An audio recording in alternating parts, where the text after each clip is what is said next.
Any attempt by foreign states to threaten or pressurize Beijing to make concessions is doomed to fail. These are the words from China's foreign ministry. The statement comes after the Five Eyes intelligence sharing group said that China's imposition of new rules to disqualify elected legislators in Hong Kong appeared to be part of a campaign to silence critics. It also called on Beijing to reverse the course.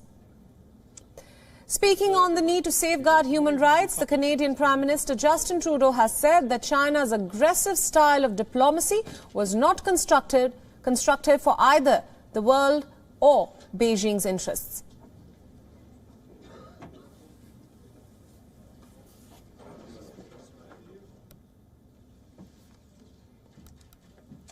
We're also needing to push back on human rights, whether it's the concerns with the behaviors in Hong Kong or the situation of the Uyghurs.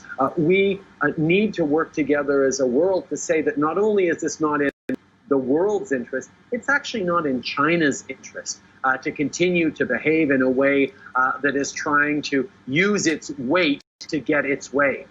That's not something that's going to be constructive even for China's own people and economy in the coming years. And the more we can pull together as countries that respect the rule of law and say that, we're all for more economic growth and opportunity, but we need to know that people are going to play by the rules. That's the direction the world needs to go in. 只要胆敢损害中国的主权、安全、发展利益，小心他们的眼睛被戳瞎。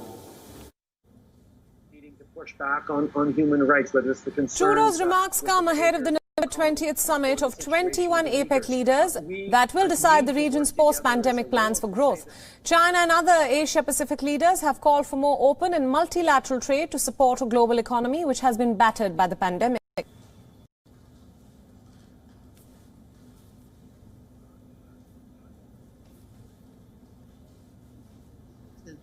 In the case of the pandemic. Joining us live for more details on this broadcast is Ryan Ho-Kilpatrick, a journalist from Hong Kong. Ryan, thanks so much for joining us. Now, Hong Kong's High Court has ruled that the city government had failed to provide an independent mechanism to handle these police complaints, which thereby breached the Asian Financial Hub's Bill of Rights on torture and cruel treatment. So what does this mean for Carrie Lam's administration? Will action be taken against the police forces? Yeah, well, this suggests that Hong Kong has not been living up to its obligations under the Bill of Rights, which is actually the International Covenant on Civil and Political Rights, as was signed into Hong Kong law in the 1990s.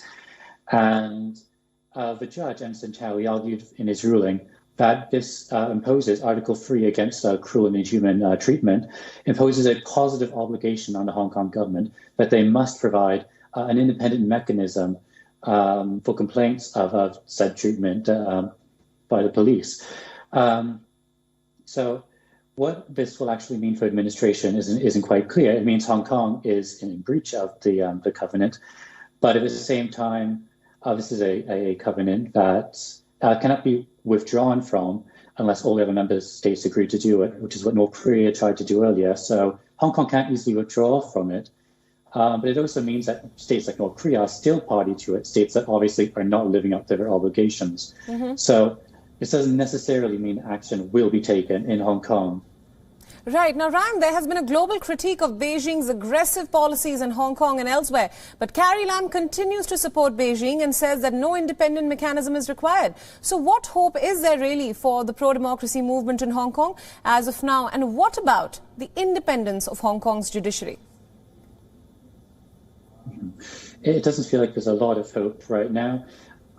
It's important to remember with the disqualification of the pro-democracy legislators that occurred earlier this month, that was done via a ruling by the National People's Congress Standing Committee in Beijing, which said that Hong Kong's government no longer had to go through the courts to disqualify lawmakers they don't like, which previously they were doing, but had to come up with a legal pretext for it and go through the courts. Right. So Hong Kong's executive branch clearly sees the court as an obstacle that they're trying to push out of the way, and they're really going strong with this angle and saying also, for example, how Hong Kong doesn't have separation of powers or really independent judiciary at all anymore. So we're going to look forward to more a struggle between the executive and the judicial going forward as the executive tries to assert their dominance more and more. All right, Ryan, thank you so much for joining us on this broadcast, and thank you for all your insights.